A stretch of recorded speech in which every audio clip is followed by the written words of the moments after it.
Hi, it's Dwyer, gamblersadvisory.com, DwyerVIP.com. Remember, the opinion you should follow should be your own. Just consider this video to be a second opinion from a complete stranger online. It's the day of the fight. Bernard Hopkins against Tavares Cloud. Right? I'm recommending a straddle that you take Hopkins to win the fight, hedged against the under 11.5 rounds. Right? This way you're protected if Hopkins wins or if Tavares Cloud gets the knockout. Right? Understand, you're getting better than even money odds on both sides of the bet. Just be aware of the fact that you lose it all, and I mean all, if Tavares Cloud wins this fight by decision or gets a knockout in the last 1 minute and 30 seconds of the fight. Last minute thoughts you should know about. Tavares Cloud has a new trainer. Subscribers here online should know him. He is the trainer of Carson Jones. You remember Carson Jones against Kell Brook and Kell Brook's toughest fight to date, where Carson Jones put his head down, relentlessly came forward behind the guard, almost broke Kell Brook. Right? He's also the trainer of Gennady Golovkin, who has broken everyone he has faced. Right? Big puncher, has his guard up, is patient, is relentless, front foot oriented, comes forward, breaks down opponents. That trainer is Abel Sanchez. It's a huge change in Tavares Cloud's team. Right? If you look under the covers, you'll see that Tavares Cloud also has a new manager. Let me just say this, right? Tavares Cloud is probably in the best shape of his life. He's just had a grueling training camp at Big Bear. And for those who don't know, Big Bear is high altitude, right? Whenever you see an Abel Sanchez fighter, whether it's Carson Jones, Gennady Golovkin, whoever, that guy is always in shape because that guy has trained at high altitude. Right? Shane Mosley trains at Big Bear. Let me point out too that the quality of Tavares Cloud's sparring has been world class. Because again, keep in mind, he's been in the ring sparring with Gennady Golovkin, who holds one of the middleweight belts. I'm expecting Tavares Cloud to do a few things differently now that he has a new trainer. But let's not get too carried away. He just hired Abel Sanchez before this training camp. Right? He's gotten just a few months worth of Abel Sanchez's insight. Obviously, as the two men go forward, both of them are going to learn a lot more about each other. Let's remember it's two-way. Right? Two guys meet. Cloud doesn't know a lot about Sanchez. Sanchez also doesn't know a lot about Cloud to be able to give him the advice he'll be able to give him down the road. Right? Here's the change that I expect from Cloud's recent fights. First, volume. Right? Tavares Cloud, when you got inside on him, wouldn't let his hands go. Right? He was a guy who was chasing you down. He was interested in hunting you. When fighters clinched him, he was satisfied to be clinched. I believe in this fight, when Hopkins tries to come in and clinch him, Tavares Cloud is going to continue to throw punches, especially to Hopkins' body. Think Carson Jones in his fight against Kell Brook. Right? He would come inside. When the two of them were close, Carson Jones kept his hands moving. I'm expecting Tavares Cloud to mirror Carson Jones. Other points.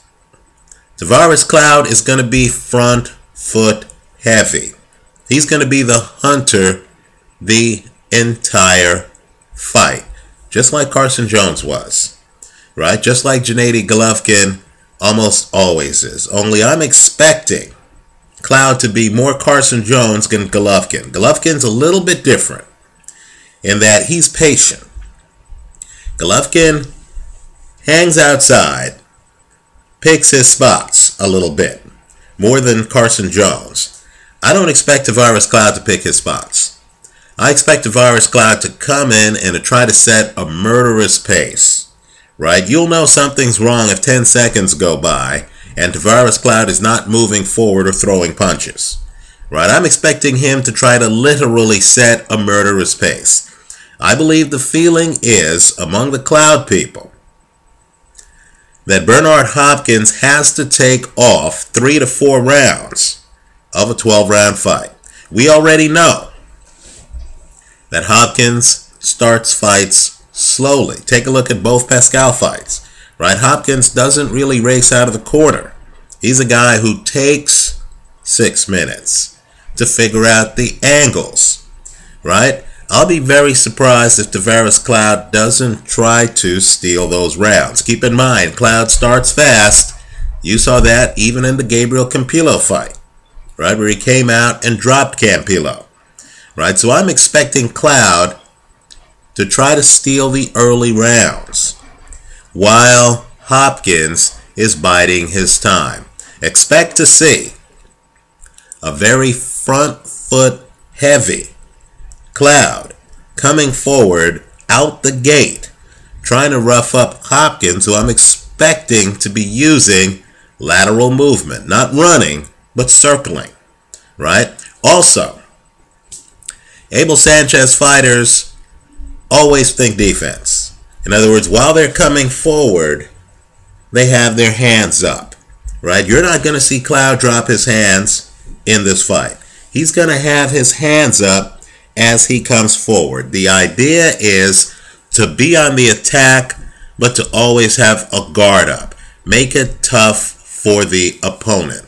Also, Cloud, last few fights, has had a tendency to just look at his opponent and stand straight up. I believe now he's going to, with the guard, have his head down, right? The idea is you don't want to give anyone anything to hit on the way in, right? So, to sum up, I believe Cloud is going to try to set a murderous pace. He's in great shape. He's going to be on his front foot the entire fight. He's trying to get a stoppage. Let me also point out what makes Cloud a champion. It's the fact that he throws short punches. Very short punches. He's kind of like Marvin Hagler. In other words, he comes up on you, he doesn't need a wind-up, right? The shortness of the punches make them hard to counter, right? Also, you rarely see Cloud swing wildly and miss. The shortness of the punches mean that more times than not, he's going to hit his target, right? And don't be fooled, as I've said before. Leverage is a strange thing. With punchers, they don't even have to look like they're throwing hard. Just understand, Cloud is a very heavy-handed puncher, right? The reason why I think Hopkins, the underdog, as seems to always be the case with Hopkins against Young Lions, the reason why I think Hopkins has a legitimate chance of winning this fight is because of lateral movement, right? As great as Cloud is, in my opinion, he's like a train on tracks, right? That locomotive is coming straight at you. He doesn't have the flexibility of an automobile to just turn to the side, right, and keep going, right? He's on tracks. He's going to come straight ahead, just like Carson Jones did. So that's going to give Hopkins the opportunity, in my opinion, to circle him. And as Tavares Cloud turns to catch up with Hopkins, I'm expecting Hopkins to throw clever counters and outmaneuver him. Let me also point out, too, that this Bernard Hopkins is also in great shape. I don't believe that Hopkins, right, is in the same shape he was when he fought Joe Calzaghe. I actually think he's in better shape. If you look at the Chad Dawson rematch, Hopkins goes the distance with Dawson and looks like he still has a full tank of gas. Now granted, Dawson doesn't apply the pressure like Calzaghe or Tavares Cloud. So maybe Cloud being very front foot heavy is going to change the dynamic here. In sum, if it goes the distance, I like Hopkins.